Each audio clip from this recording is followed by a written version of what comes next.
मुस्लिम league नून में forward block बन गया। शाहिद खाकान अब्बासी ने मीटिंग में मरियम नवाज के बारे में क्या कहा?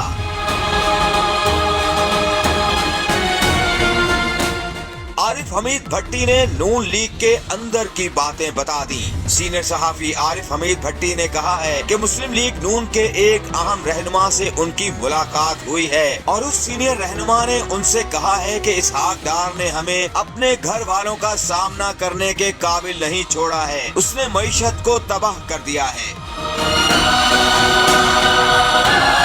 सीनियर सहाफी ने कहा कि मैंने मुस्लिम लीग नून के उस सीनियर रहनुमा से बोला कि ये बात आप टीवी पर आकर क्यों नहीं करते, तो जवाब मिला नहीं, टीवी पर आकर नहीं कह सकता क्योंकि हमारी हुकूमत है। इसहाक डार ने हमें अपने घर वालों का सामना करने के काबिल नहीं छोड़ा। मैं कि यार इसको टीवी पे कहे, कहते हैं पागल हो हुकूमत। सीनियर सहाफी ने इंकशाफ किया कि 2-3 दिन पहले शाहिद खाकान अब्बासी ने कहा है कि मैं मरियम नवाज को अपना लीडर नहीं मानता, मेरा लीडर सिर्फ नवाज शरीफ है। आरिफ हमीद भट्टी का कहना था कि 15 से 20 लोग पार्टी से नाराज हैं, लेकिन वो पार्टी नहीं छोड़ेंगे।